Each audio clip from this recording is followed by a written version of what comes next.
Well, hi. Hey, I have done several things. I didn't think I was going to do a whole lot more on this little project, but just sort of started having fun um, turning things into a combination of shapes, and I'm playing with making things darker and creating some sort of an impression of a window. And I'll get to that, but I'm going to do some. I thought, heck, I'll record something. So, I've done obviously several things, including just additional flat washes, and I've also started getting some subtle graded washes, and we'll elaborate on that some more as well. But let's see, I'm going to just do this one, and I'm going to get some more concentrated Quin burnt orange. I want this to be a big shape. And I'm going to grab my Quin pink as well, similar to Quin rose. But that's kind of a fun combo too. So let's see, I've already done a few layers on here, so it's going to be a little tricky to make sure it's both dark and watery enough to spread, so, as well as just having plenty mixed up, because that's a pretty big shape. So let's check it out here. I think I'm officially calling that my blob. I start with my blob, and then I start getting more refined.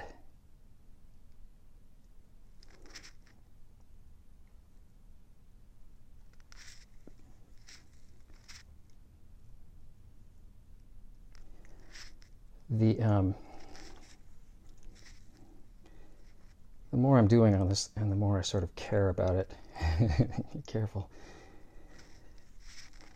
the more I'm trying to be a little more careful about edges. So I am indeed going to flip this around in this direction, just so I can get a cleaner line for what I want this shape to be.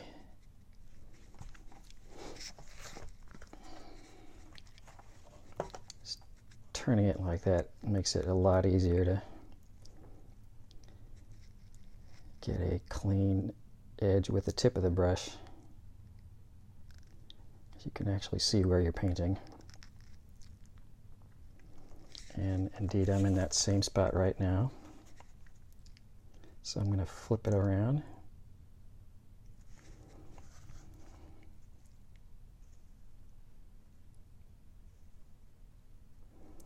Now, I haven't been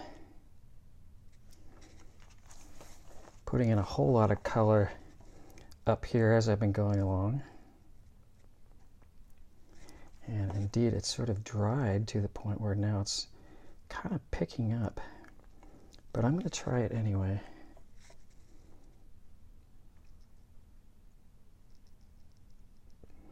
So anywhere the paint is not cascading down just means it's too dry for it to move. So I'm going to dab in a little bit of more wet color and get everything shifting. Oh boy, that's not helping.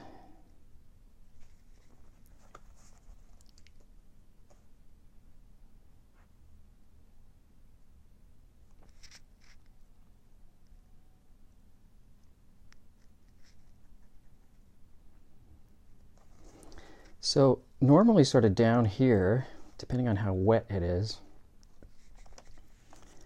I would sop that up and try to make it a sort of a flat wash. If it's plenty wet like this, the whole shape, this takes, just getting familiar with what is what is wet and watery and what is not. But if I kind of shift it around like that, I can move my color in a way that I'm mostly just trying to get it grayed a little bit darker as it goes towards this corner. So there's a lot of things going on there. And that can indeed be kind of confusing. So the other thing I'll do is just go back to my paint, because I know it's nice and wet still there. I'm going to mix up with my small brush a little bit more concentrated color. And then I'm going to try dabbing that in. That's been pooling as I was blabbing.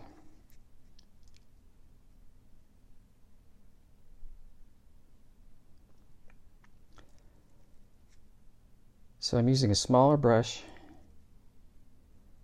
so that I'm not introducing a whole bunch of more water, because I still want to try to keep things relatively consistent. I am going to soak that up, and I made a more concentrated mix, so it means there's less water even in the paint.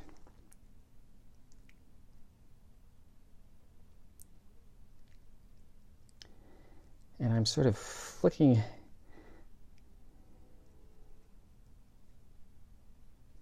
really just kind of touching it quickly and then lifting it away. I think it just kind of helps the paint come out of the brush and onto the paper a little bit. So I can tell that there's a couple things that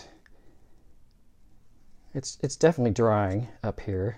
There's a little spot here that's dry, but it's even enough throughout the whole shape that it's not going to dry with a back run. And I can come over here too. I don't want to go too far up into this edge way up here, because that will be a little bit too much different moisture. I was paying so much attention to this edge, I didn't really, oh well. But so that will create sort of a little, start creating a little bit of a graded wash. Let me see. I will, I'll do an additional one here, and then I'll do a couple other things. I think I'll do this one, and I'm going to get some really yummy dark, sort of almost black purple. And that is going to be with indigo. It's okay. I have a bunch of, I don't know if you can see it, there's some leftover ultramarine blue and some violets over here, which will all be just adding to the fun. But I'm going to bring in some indigo for that, with that.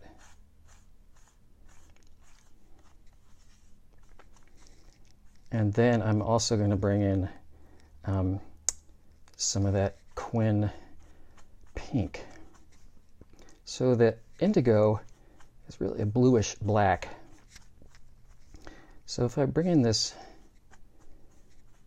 cool red, pinky red as well, it will make a really nice dark violet. I want to make sure a couple things. I want to make sure I have plenty mixed up again. I want to make sure it's watery enough. And I think I'm going to just turn my turn this around right from the get-go. Let me draw in. Can't really see that, but I can see it enough to help me.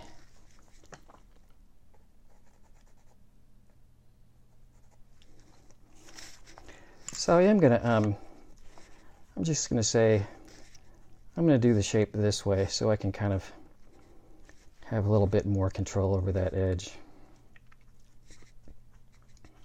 Once you really know sort of, you know, both how dark something is getting, how dark you want something,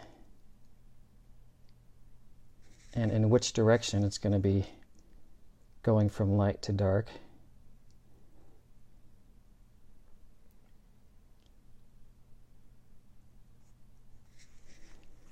You can turn your paper around so that you're using gravity to help you move the paint in the direction that you want. And I usually, to get darker, I want it to move downhill.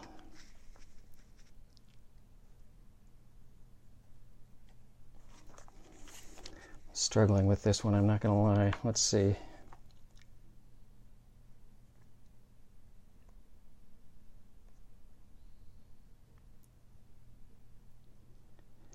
This is going to be a, a good demonstration of a little bit how not to do it, but when you find yourself, it'll be a good demonstration of what to do when you sort of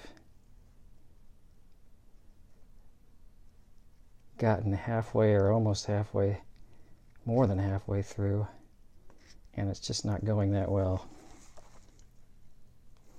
The color wasn't sort of watery enough, so it wasn't, it's not moving around as much as I wanted.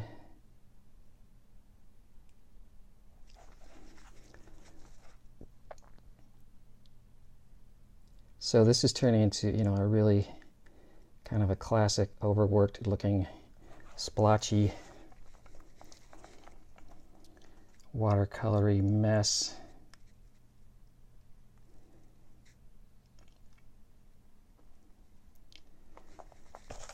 Really uneven things going on, so I'm gonna keep at it. I'm going to finish at least making the shape somewhat wet, and then I'm gonna bring in some more water, and I'm going to scoot that over there. I'm going to just squeeze in a bunch of watery paint like that, and I'm going to start moving it around and tipping it, and it will still stop wherever the paper is dry versus at least wet, somewhat wet.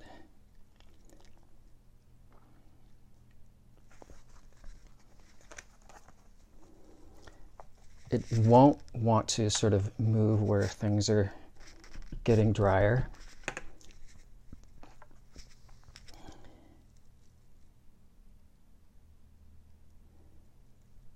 So I can come back in with a little bit more watery color and dab that in. Basically just trying to, I never really established consistent moisture across that whole shape.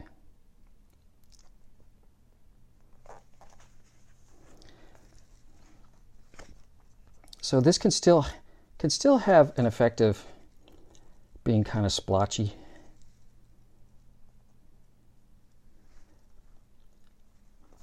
But it can also turn out quite nice. So I have a ton of extra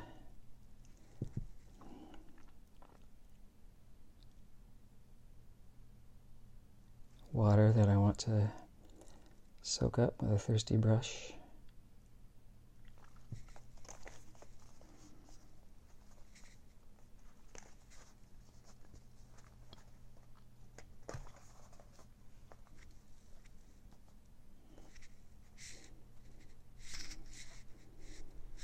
hope that's showing up okay in the camera.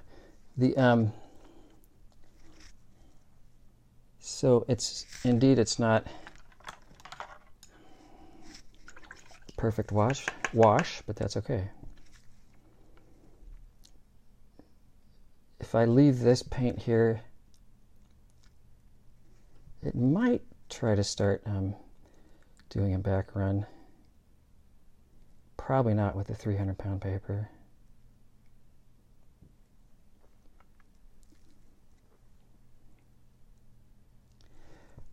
But doing this will also just make some really stark edges, which I definitely like to include in my paintings. I am gonna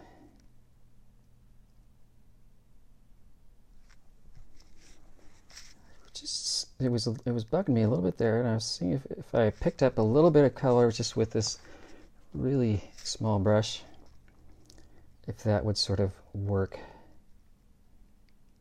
And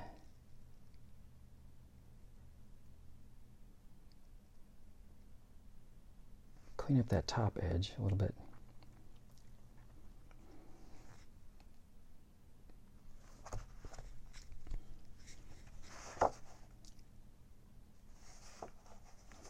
I will also just angle my paper in a way, as long as everything is drying some, you know, if it's consistent enough, I will just set it at an angle that I want it to be, so that the darker color is flowing into the area where I want it. And then I will let it be. And in fact, that's what I'm going to do with this one, because I could come over here and start doing a couple other things, but that would mess with this. So I'll wait for that to dry and then do a couple other things. Okay.